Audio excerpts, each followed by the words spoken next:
नमस्कार दोस्तों, जैसा कि आप सभी जानते हैं कि अयोध्या में रामलला की प्राण प्रतिष्ठा के लिए केवल 2 दिन बाकी हैं। पूरी दुनिया की नजरें इस समय अयोध्या पर टिकी हुई है और अयोध्या में जो रामलला की मूर्ति है, जिसका बहुत समय से सभी को इंतजार था, वो फाइनली अब हमारे सामने आ चुकी है। और ये मूर्ति भी कोई ऐसी वैसी नहीं है।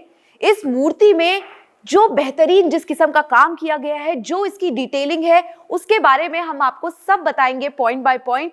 ये मूर्ति केवल एक मूर्ति नहीं है, इस मूर्ति के अंदर पूरा ब्रह्मांड छिपा हुआ है। एक तरीके से अगर कहा जाए, मैं आपको पॉइंट बाय पॉइंट समझाऊंगी तो आप भी समझेंगे कि किस तरह से खास है रामलला की ये मूर्ति। आइए शुरू करते हैं। सबसे पहले हम सबसे ऊपर से शुरू करेंगे। यहाँ अगर हम गौर से देखें तो हमें स्वास्तिक, ओम और चक्र, जो कि हिंदू धर्म में बहुत ही शुभ संकेत माने जाते हैं, उन्हें यहाँ पर चिन्हित किया गया है। फिर हम आते हैं थोड़ा और नीचे। भगवान राम की बहुत ही खूबसूरत मूर्ति तो यहाँ पर दिख ही रही है, पर इसके दोनों साइड्स में जो बहुत ही खूबसूरत तरीके से भगवान विष्णु के 10 अवतार दिखाए गए हैं, उनको चिन्हित किया गया है।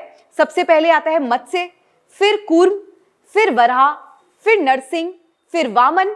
अब इस तरफ को आएंगे, यहाँ है परशुराम, राम, कृष्ण, बुद्ध। ये सभी अवतार हैं जो अभी तक अवतरित हो चुके हैं।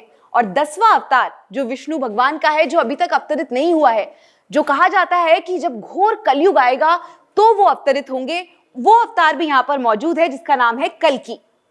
बहुत ही खूबसूरती से भगवान विष्णु के सारे अवतार इसमें दिखाए गए हैं। अब और नीचे आते हैं, यहां पर एक कलाकृति बनी है हनुमान जी की। प्रभु श्री राम के सबसे परम भक्त श्री हनुमान, उनकी मूर्ति का हिस्सा ना हो ऐसा तो हो ही नहीं सकता है। तो प्रभु श्री राम के साथ में हनुमान जी भी है। उसके अलावा यहाँ पर श्री विष्णु के वाहन गरुड़ भी यहाँ पर स्कल्प्ट किए गए हैं।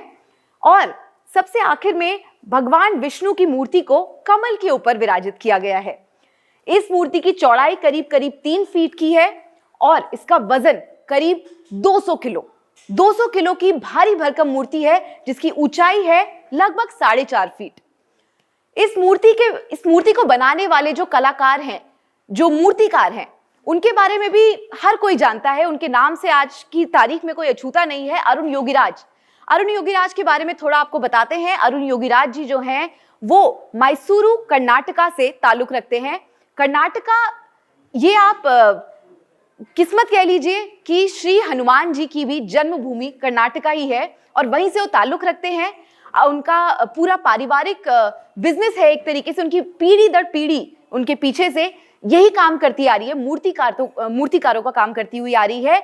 और उन्होंने भी अपनी कॉर्पोरेट जॉब छोड़कर मूर्तिकारी के बिजनेस में अपने आप को शुमार कर लिया। और अरुण योगीराज की ये पहली मूर्ति नहीं है, हालांकि सबसे खास मूर्ति उनके करियर की इसको हम कह सकते हैं। पर इसके अलावा उन्होंने कर्तव्य पथ पर जो सुभाष चंद्र बोस जी का जो स्टैचू है, वो भी उन्हीं के द्वारा बनाया गया है। इसके अलावा केदारनाथ में जो आदि शंकराचार्य की मूर्ति है, वो भी अरुण योगीराज के द्वारा बनाई गई है। इसके अलावा तमाम ऐसी कई मूर्तियां हैं जो अरुण योगीराज द्वारा बनाई गई है, जो देश के विभिन्न हिस्सों में आज की डेट में विराजमान हो चुकी है। तो ये तो था हमारे रामलला की मूर्ति का पूरा एक्सप्लेनेशन, जिसमें समाया है पूरा का पूरा ब्रह्मांड। मूर्ति वाकई अलौकिक है, बहुत ही खास है।